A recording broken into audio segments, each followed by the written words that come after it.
L'être humain, par sa nature, est un être social. Communiquer avec les autres est l'un de nos besoins les plus primitifs et fondamentaux. Avec l'invention du télégraphe au 19e siècle, tout a changé.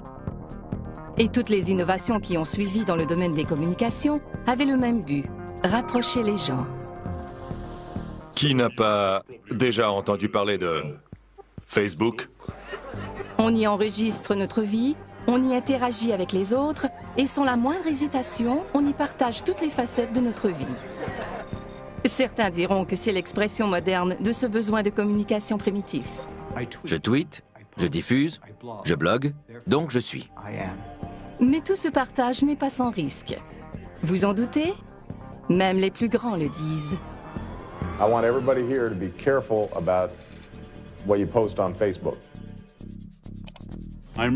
Au tout début, j'espérais que Darwin ait raison, que les gens apprendraient de leurs erreurs. Mais ce n'est malheureusement pas le cas. Les gens redeviennent des hommes des cavernes devant leur écran, des hommes de Néandertal. Hommes des cavernes ou pas, rien au monde, absolument rien, n'attire autant d'utilisateurs des médias sociaux que Facebook. Facebook est un énorme jeu de rôle multijoueur en ligne dont le but est de récolter des amis. Vous n'êtes personne sur Internet si vous n'êtes pas sur Facebook. Il n'y a pas de doute. Les médias sociaux changent notre façon d'interagir avec les autres. Mais plusieurs l'ont appris à leurs dépens. Le partage de tous ces renseignements personnels avec de purs inconnus a parfois des conséquences imprévisibles. Mais à quel point au juste? Demandez à vos enfants. Facebook est largement utilisé pour partager de l'information sur des événements à venir. Mariages, retrouvailles, concerts, et plus particulièrement des fêtes. Récemment, une jeune Allemande s'est servie de Facebook pour annoncer son 16e anniversaire à ses amis. Mais elle n'a pas vérifié ses paramètres de confidentialité et a envoyé une invitation à tous les utilisateurs de Facebook. Oups. Des milliers d'adolescents turbulents ont répondu à l'invitation. Les annonces publiques de la famille disant que la fête était annulée n'ont rien changé. La magie rassembleuse de Facebook avait fait son œuvre. From Facebook, she tells that there's the party right now here, but I don't get in. La jeune fêtée de 16 ans, Tessa, est restée introuvable. Elle s'était réfugiée chez ses grands-parents plus tôt dans la journée.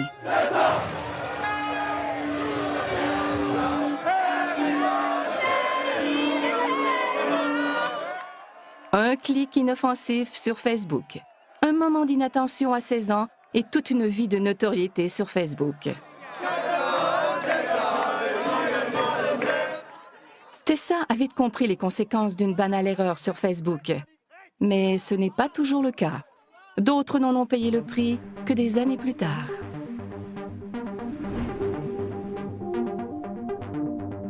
La Colombie-Britannique est réputée pour les aléas de sa politique provinciale. Voici une de ses circonscriptions, la baie de Falls Creek de Vancouver, où se côtoient résidences et commerces. En 2009, Falls Creek était une circonscription libérale. Le NPD a voulu changer les choses en amenant un vent de fraîcheur, un tout nouveau visage en politique. Ils jettent leur dévolu sur Relam, plus jeune que le politicien moyen, déterminé à faire les choses différemment. J'ai vu le potentiel de Facebook et de Twitter et j'ai misé sur ces médias pour communiquer avec mes électeurs. Facebook a joué un rôle déterminant dans la campagne de Ray, mais pas exactement en sa faveur. Juste au moment où sa campagne prenait son envol, sa carrière politique a connu une fin pour le moins abrupte. Tout ça à cause de vieilles photos dénichées sur Facebook et diffusées auprès des médias par son adversaire libéral. C'était des photos du secondaire. Remises en contexte, elles étaient plutôt anodines. L'attention qu'on leur a accordée durant la campagne était complètement démesurée. Sur l'une d'elles, je danse avec une amie, avec une main sur sa poitrine. Et sur une autre, j'ai le pantalon baissé et des amis pointent mon caleçon du doigt. Ces photos, datant de plusieurs années et reléguées aux oubliettes depuis, ont pourtant été conservées dans un recoin de Facebook. Les nouvelles ne couvraient plus les décisions ou le programme politique du NPD. On ne parlait que de ces photos sur Facebook. C'était un manque de jugement, une erreur de jeunesse. Mais quand on se lance en politique et qu'on devient une personnalité publique, il faut redoubler de vigilance. Ray a décidé de se retirer et d'abandonner la course, sa jeune carrière politique entachée par des photos en apparence anodines. Pour Ray, c'est une belle occasion manquée et une injustice mémorable. Clive Thompson est journaliste pigiste. Il s'intéresse particulièrement à Internet et à son impact sur la publication de nos vies. Avant, on pouvait passer l'éponge sur les choses dont on n'était pas particulièrement fier. Mais avec Facebook, ce n'est pas si simple. Il y aura toujours une photo pour nous rappeler telle ou telle idiotie. Elle ne s'efface pas au fil du temps. Facebook rend cette espèce de mémoire sociale pratiquement permanente, voire indélébile. Plus personne ne peut échapper à son passé. Tout ce que j'ai accompli depuis la fin du secondaire, mes études, mon expérience professionnelle et mon engagement au sein de la communauté, est nettement plus important que tout ce que j'ai pu faire pendant mes études secondaires. L'histoire de Ray soulève une question. Dans le futur, qui sera assez irréprochable pour prétendre à un siège au Parlement?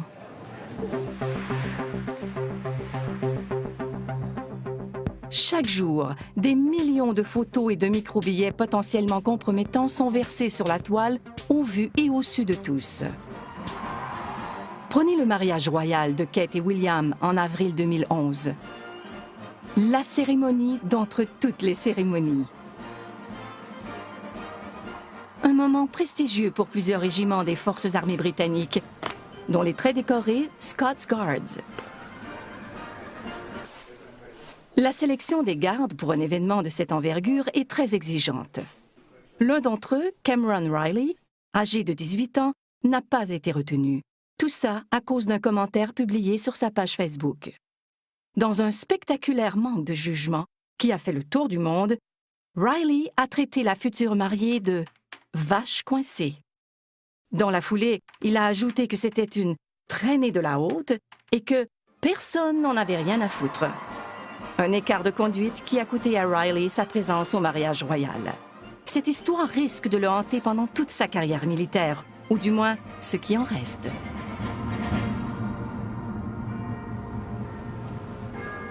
Voici un autre Britannique qui aurait peut-être mieux fait de garder ses réflexions pour lui. Le comptable de 26 ans, Paul Chambers. L'homme a acheté un billet d'avion en partance d'un aéroport régional pour visiter sa copine à Belfast.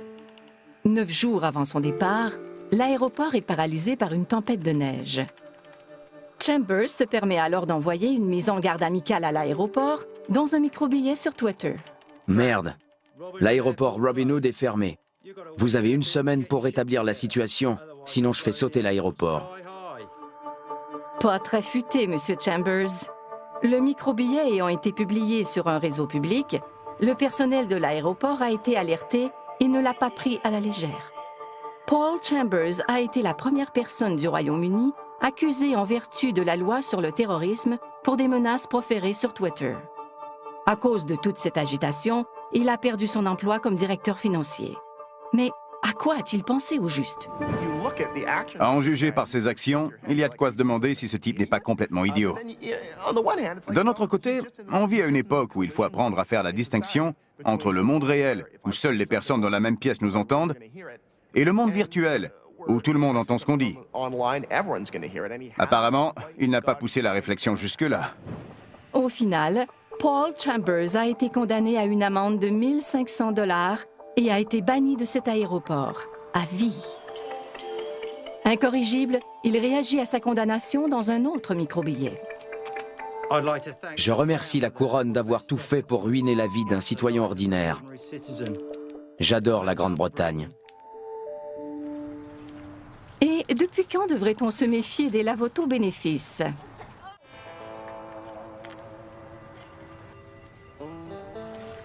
La Caroline du Sud. Un policier, en fonction, a fait laver son autopatrouille par des jeunes femmes en bikini. Inévitablement, la scène a été photographiée et les photos ont abouti sur Facebook. Mais ça n'a pas amusé le chef de police, qui y a vu une violation des règles sur l'utilisation des véhicules de police et une atteinte à la réputation du corps de police. L'agent en question a été congédié. Vous voyez le topo? Une photo publiée innocemment peut causer énormément de tort. Ces incidents ne sont pas le propre de l'Amérique profonde.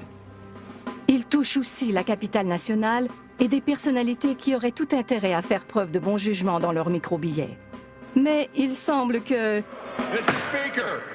ce ne soit pas toujours le cas. Du moins, pas celui d'Anthony Weiner. Ce membre du Congrès a appris à la dure que publier la photo de son membre viril était une erreur monumentale.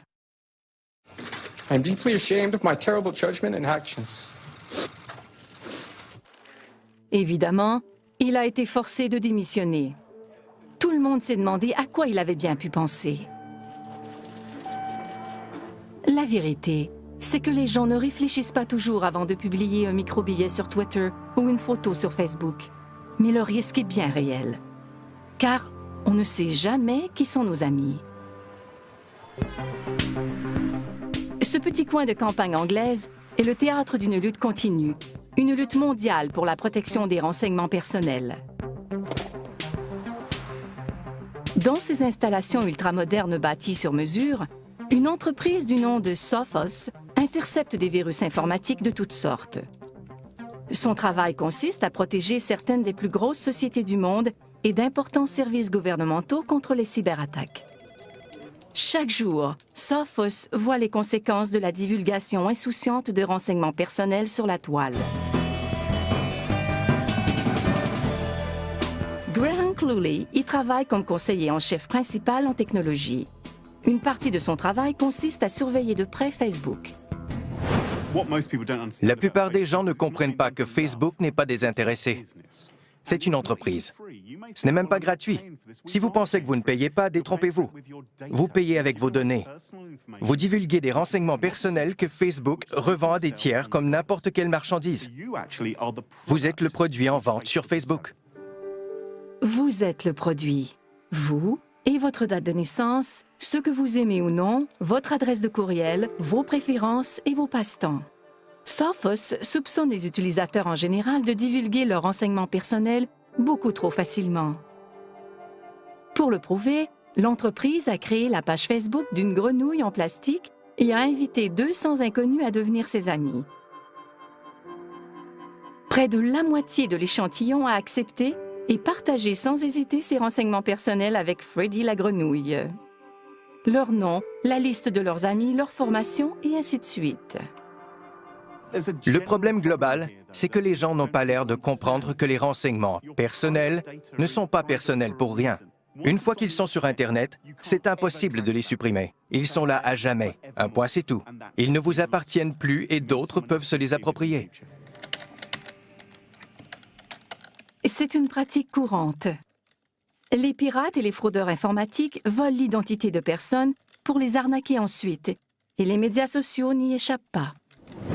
C'est vrai pour toutes les innovations technologiques de l'histoire. Les criminels sont toujours parmi les premiers à se les approprier. Ils y voient un nouveau moyen de s'infiltrer dans la vie des gens pour mieux les duper. Avec les courriels, sont venus les courriels frauduleux. Et l'histoire se répète avec Facebook.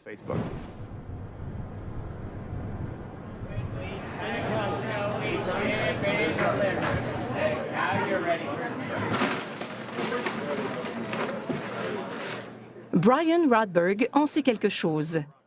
Il a travaillé pendant des années comme directeur des communications pour Microsoft. En 2009, sa page Facebook a été prise d'assaut par un pirate informatique professionnel. Ma fille faisait ses devoirs dans le séjour.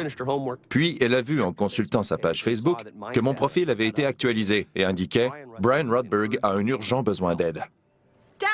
Elle m'a aussitôt demandé si tout allait bien. J'ai répondu que tout allait pour le mieux. Ce n'était évidemment pas le cas.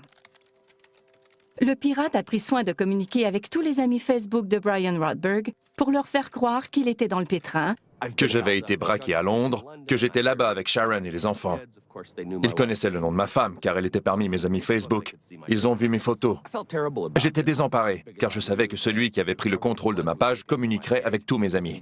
C'était tout un casse-tête pour moi, et j'étais vraiment navré que mes amis en subissent les conséquences. Celui qui a piraté la page de Brian persiste et trouve rapidement quelqu'un prêt à envoyer des fonds à un ami Facebook dans le besoin.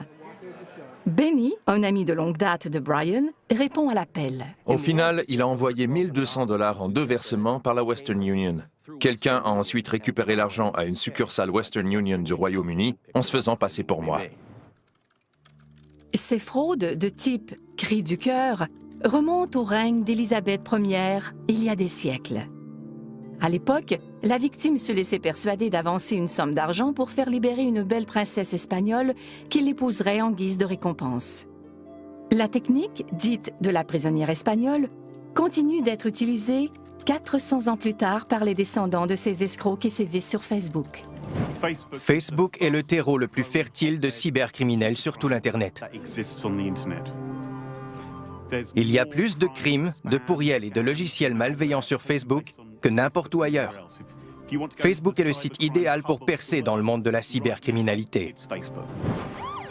Au retour, le crime sur Facebook a un visage, accessible à tous. Des criminels et des voleurs vont jusqu'à prendre des photos d'eux-mêmes sur le lieu du crime, avec l'argent volé dans les mains, et à les publier sur Facebook.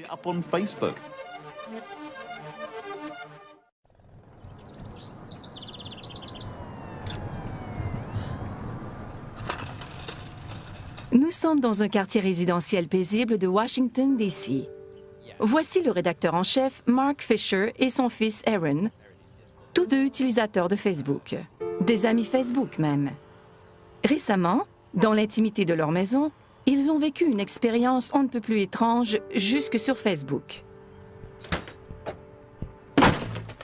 Tout a commencé un vendredi après-midi avec une entrée par effraction par la porte arrière. Le cambrioleur a pillé tout ce qu'il a pu dans les chambres,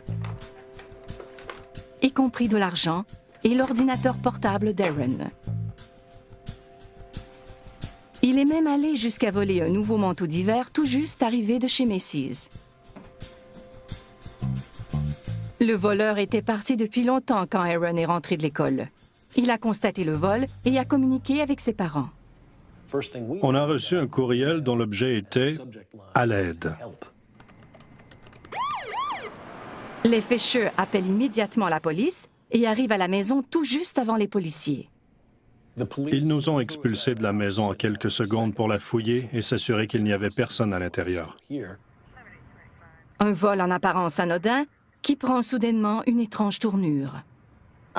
J'ai reçu un message texte d'un ami qui me demandait d'où venait la photo sur ma page Facebook.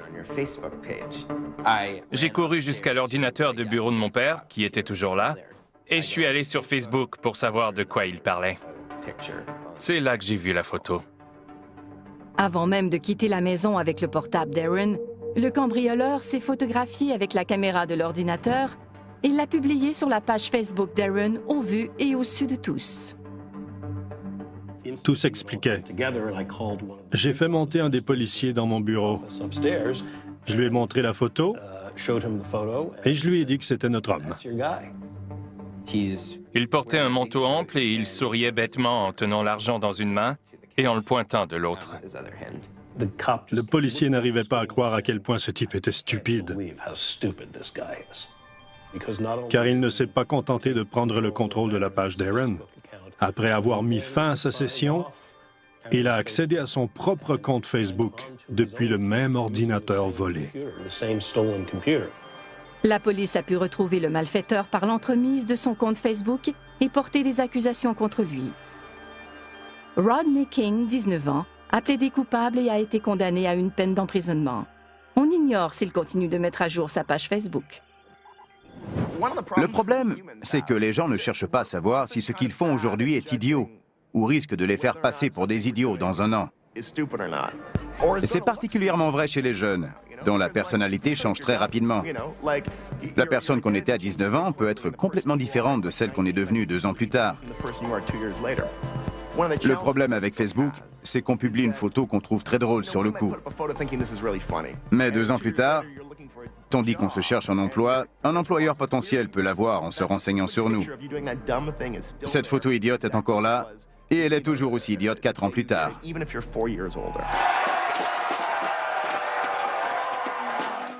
Les émeutes de Vancouver après la défaite en finale de la Coupe Stanley le prouvent. Des centaines de personnes, alors photographiées et filmées, se sont retrouvées sur Facebook et YouTube. Tout ce qui importait était le moment présent, pas les conséquences éventuelles de leurs gestes. Pour eux, il n'y avait que ce moment précis, à cet endroit précis. Ce qui, à l'ère des médias sociaux, n'est évidemment pas le cas.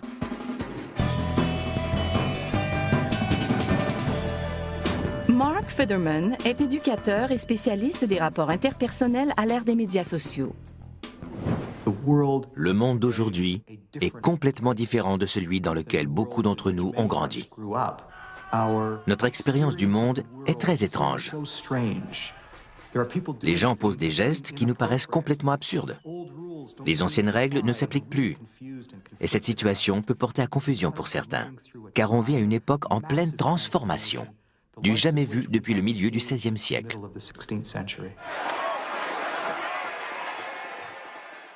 Un flux ininterrompu d'images et de sons de cette nuit d'émeute à Vancouver a été mis en ligne instantanément. Le village global créé par les médias sociaux est ouvert à tous, mais pas toujours pour le mieux. On est tous interreliés. Tout ce qu'on fait se répercute sur les autres. On peut avoir une influence sur de parfaits inconnus, dans les coins les plus reculés du monde. D'où l'importance pour chacun de comprendre que ce qu'on fait ici a un impact ailleurs. Car il n'y a plus d'ailleurs. Il n'y a qu'ici. Et en ligne, ici, c'est partout. Et maintenant, c'est pour l'éternité.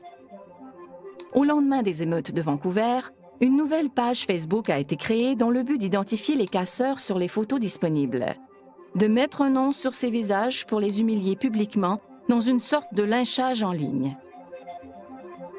Le site déborde néanmoins de photos de casseurs qui ne s'attendaient certainement pas à faire le tour du monde. Dans la réalité, quand on dit ou fait quelque chose, seules les personnes de notre entourage immédiat en ont connaissance, sauf exception.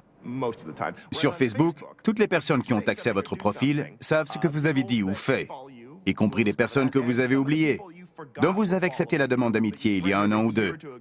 Les amis de vos amis le sauront peut-être aussi, sans compter ceux qui copieront et colleront vos publications pour les transmettre à d'autres que vous pouvez à peine imaginer. Mais cela échappe encore à de nombreux utilisateurs de Facebook. Des photos comme celle-ci peuvent porter à confusion. Qui est vraiment un casseur et qui n'en est pas un? La réalité est parfois tout autre que ce que Facebook suggère. Les cantons de l'Est sont situés à un peu plus d'1 heure de route de Montréal. Ici, à Cowansville, se joue une lutte entre David et Goliath. Voici Nathalie Blanchard et son avocat, Tom Lanvin. Au palais de justice local, ils se préparent à affronter l'une des plus grandes compagnies d'assurance nord-américaines. En 2009, Nathalie reçoit un diagnostic de dépression clinique. La compagnie d'assurance de son employeur, Manuvie, verse des prestations à Nathalie tandis qu'elle s'efforce de prendre du mieux. Mon médecin m'a conseillé de sortir le plus possible, de continuer à voir mes amis, d'aller au restaurant et de sortir. Bref, de faire ce que je voulais. Dans le cadre de son traitement, en plus de continuer à voir ses amis, le médecin recommande à Nathalie de faire un voyage. Elle se rend donc en Floride avec sa mère et publie des photos de son voyage sur Facebook. D'une façon ou d'une autre, Manuvie prend connaissance des photos, en tire des conclusions et sans aucune explication met un terme aux prestations de Nathalie. La question n'est pas de savoir s'ils peuvent utiliser le contenu accessible sur Facebook, mais comment ils l'utilisent. C'est tout le problème. Ça et la mauvaise interprétation qu'ils peuvent en faire. Prenez par exemple une patiente qui reçoit un diagnostic de dépression clinique, une maladie qui fait des ravages. Un parent de cette personne l'invite en voyage pour changer le mal de place et elle publie une photo de son voyage sur Facebook. Des enquêteurs ne peuvent pas conclure pour autant qu'elle a commis une fraude et mettre un terme à ses prestations. C'est absolument insensé. J'ai mis cette photo sur Facebook seulement pour cacher ma dépression. Je ne me suis pas demandé qui la verrait. Je voulais juste que les gens pensent que tout allait bien dans ma vie. Privée de ses prestations, Nathalie perd sa cote de crédit et finalement sa maison. Vous vous rappelez peut-être ce vieux cliché d'un homme en arrêt de travail pour des maux de dos ou quelque chose du genre, qui se surprend en train de tondre son gazon par un inspecteur caché derrière une haie avec un appareil photo. Eh bien, on n'en est plus là, mais on a Facebook. C'est du pareil au même. C'est la même chose, mais ça facilite encore plus le travail aux compagnies d'assurance. Personne ne peut évaluer la condition médicale ou psychologique d'une personne en se fondant sur une photo hors contexte sur Facebook. La cause de Nathalie a finalement fait l'objet d'un règlement à l'amiable en janvier 2012, annulant le procès attendu par des enquêteurs d'assurance, des experts en protection de la vie privée et des avocats en droit du travail de partout dans le monde. Au retour, une histoire d'amour. L'histoire de deux parfaits inconnus et d'une soirée sur Facebook qui a tout changé. Facebook est reconnu pour créer des liens. Alors, que diriez-vous d'une histoire d'amour née dans cette maison près de Fort Lauderdale, en Floride? Voici deux personnes qui ont beaucoup en commun, y compris quelque chose de plutôt inattendu. Je m'appelle Kelly Hildebrandt. Je m'appelle Kelly Hildebrandt. K-L-L, Hildebrandt. H-I-L-D-E-B-R-A-N-D-T. How many pancakes do you want? Pour Kelly Hildebrandt et Kelly Hildebrandt, la vie à deux a commencé sur Facebook. Tout a commencé un soir où je m'ennuyais. Il était tard et j'ai voulu consulter ma page Facebook. J'ai saisi mon nom dans le champ de recherche et il est apparu sur mon écran. J'ai été étonnée de voir qu'une autre personne s'appelait Kelly Hildebrandt et que c'était un gars. Alors je lui ai envoyé un message. Elle m'a salué en me disant qu'on avait le même nom. Peu de temps après, j'étais dans un vol vers la Floride pour rencontrer l'autre Kelly Hildebrandt.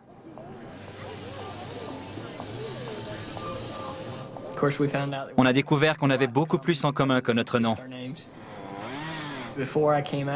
Avant de la rencontrer, j'ai dit à mon pasteur que si elle était la même en personne qu'au téléphone, c'était la bonne.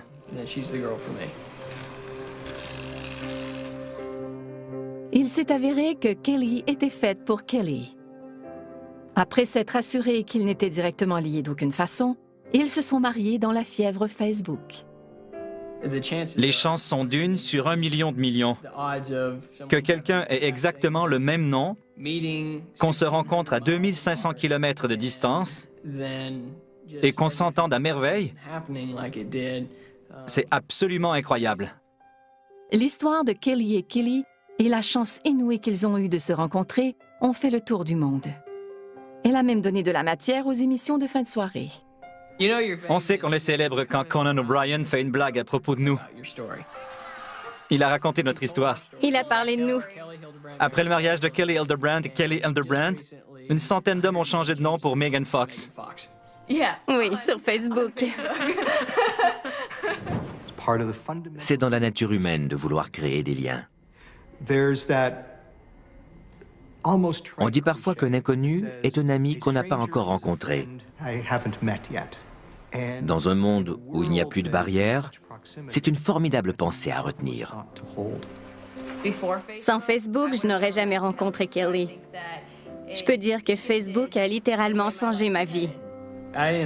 Je dois ma formidable femme à Facebook.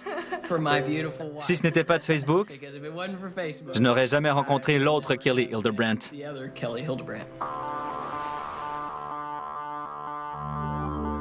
Certains utilisateurs voient l'indication de leur état civil sur Facebook comme une brillante idée qui permet de savoir rapidement qui est libre et qui ne l'est pas. Mais Facebook est capable du meilleur comme du pire.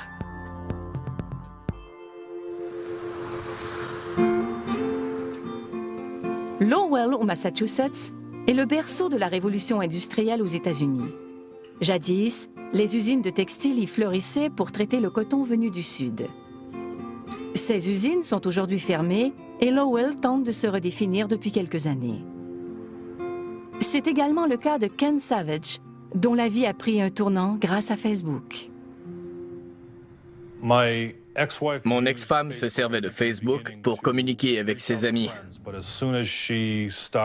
Mais elle y a vite vu l'occasion de retrouver d'anciens petits amis. Vous le voyez venir. Sa femme a fini par le tromper et il l'a prise en flagrant délit. Facebook a très certainement précipité la fin de mon mariage. On n'avait plus une très bonne communication. Elle a cessé de s'intéresser à moi et a jeté son dévolu sur Facebook. Elle aussi a compris alors que c'était fini entre nous. Elle n'était plus heureuse et a pensé trouver ce qu'elle recherchait plus facilement sur Facebook. On entend des histoires, et je suis sûr qu'elles sont vraies, de couples où l'un des partenaires essaie de discuter avec l'autre tandis qu'il a les yeux rivés sur Facebook. Tout ce flux de stimuli sociaux est si riche que certains n'arrivent pas à en faire abstraction, même quand ils sont dans la même pièce que leur supposée tendre moitié. Ken et sa femme se sont séparés. J'ai expliqué à ma famille ce qui s'était passé et pourquoi je la quittais. Je leur ai dit qu'elle m'avait trompé sur Facebook. Mais ils ont tous ricané en se demandant comment c'était possible. En quête de réponse, Ken crée son propre site web. C'est le site facebookcheating.com. J'y aborde toutes sortes de sujets. Et le site est très fréquenté. Il enregistre jusqu'à 50 000 requêtes chaque mois. De toute évidence, Ken n'est pas seul. J'ai lu dans un article que les divorces causés par les médias sociaux comme Facebook étaient en hausse. Une récente étude menée par un cabinet d'avocats américain révèle qu'un adultère sur 5 est manifestement lié à Facebook. Ken en sait quelque chose. Il a vécu un divorce et rencontré une nouvelle petite amie, croyez-le ou non, tout ça sur Facebook. Et la cerise sur le gâteau, Ken gagne maintenant sa vie grâce au site qu'il a créé sur les infidélités Facebook.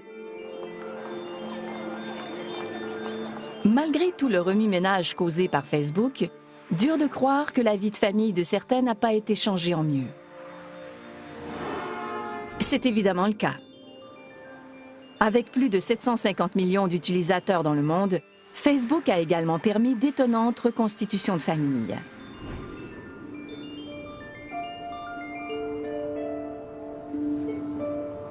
Dans cette maison d'un quartier paisible de Regina, vit un homme qui a tenté de répondre à une question fondamentale toute sa vie.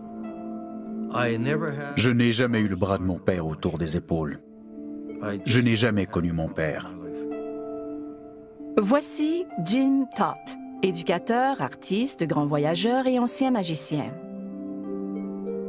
Les parents de Jim se sont séparés alors qu'il était très jeune, trop jeune pour qu'il se souvienne de son père. Bien qu'il ait eu un beau-père, l'identité de son père biologique a été un secret de famille pendant des décennies. J'ai fait des recherches généalogiques. J'ai consulté les archives de la Saskatchewan. Je me suis même renseigné auprès des Mormons pour essayer d'en savoir plus sur mes origines, mais en vain.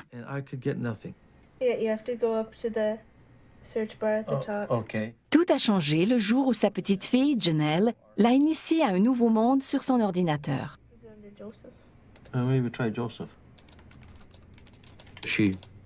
Elle est tombée sur Facebook en effectuant une recherche. Je lui ai demandé si on pouvait vraiment retrouver des gens avec ça. Elle m'a dit oui, alors je lui ai demandé de m'aider. Et le nom Porcolab a donné un résultat, avec une minuscule photo. J'ai été très surpris.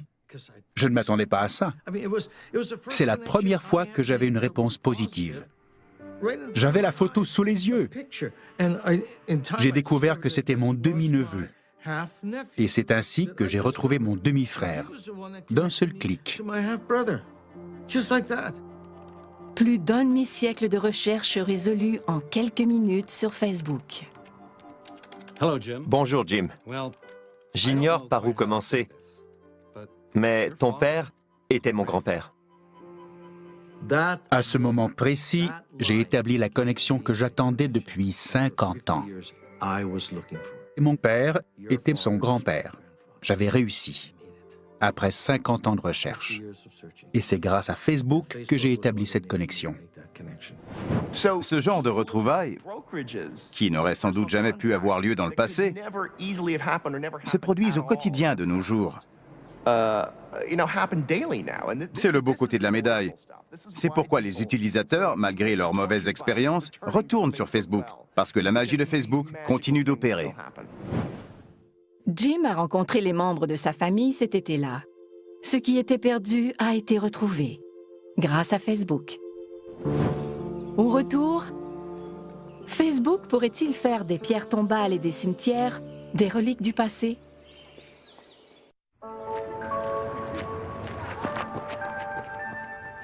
Les médias sociaux nous rapprochent de mille et une façons.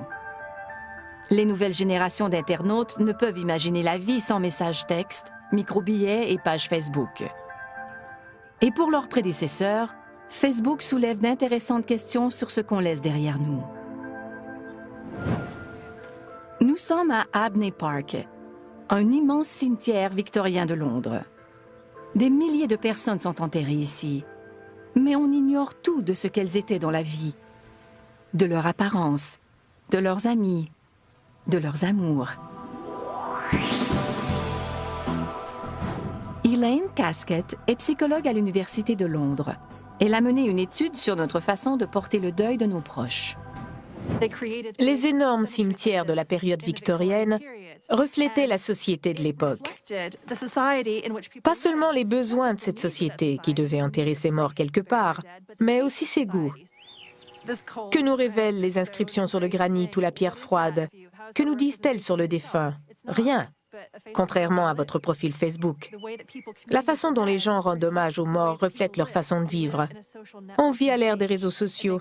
Il est donc tout à fait logique que les gens continuent à communiquer avec les morts par l'entremise des réseaux sociaux, car ils sont au cœur de nos vies sociales.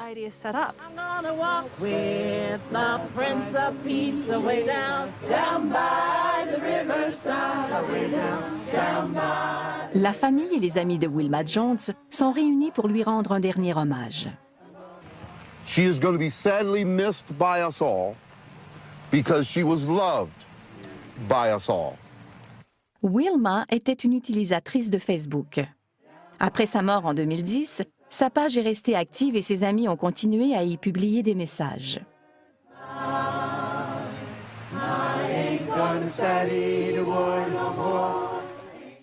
Je t'aime, Wilma, et je sais que tu as été accueillie au ciel à bras ouverts. Je compte sur toi pour embrasser toute la famille de ma part. Si vous êtes très actif sur Facebook, que vous multipliez les publications, avez des tonnes d'amis et de conversations, et que les gens commentent vos photos, Facebook dresse un portrait très riche de la personne que vous étiez. Pas seulement de vous comme personne, mais aussi dans le contexte de vos relations, y compris avec les personnes que vous laissez derrière après votre mort. Jesse, okay? She's just like love. That's what Wilma is, love. That's all I like. Thank you, Jesse. She's a testament to what we need to remember, what life is about. Il semble que pour beaucoup de personnes, continuer à communiquer avec quelqu'un sur Facebook après sa mort soit le moyen le plus concret et le plus direct de maintenir des liens avec cette personne. Ce n'est pas rien. Chère tante, c'est aussi bizarre que réconfortant de savoir que, quand je veux te parler, je n'ai qu'à écrire sur ton mur Facebook. J'ai l'impression qu'en cliquant sur « Publier », mon message va droit au paradis.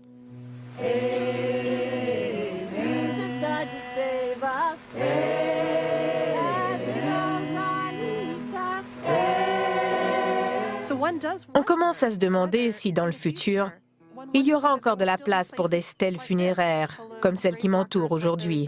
Je ne vois pas pourquoi on continuerait à les utiliser alors qu'on trouve sur l'écran de notre ordinateur ou de notre téléphone une représentation si vivante de l'être cher.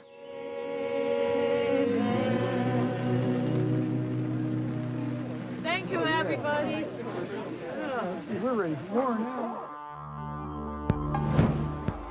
Quand on est jeune, on a tendance à se croire immortel.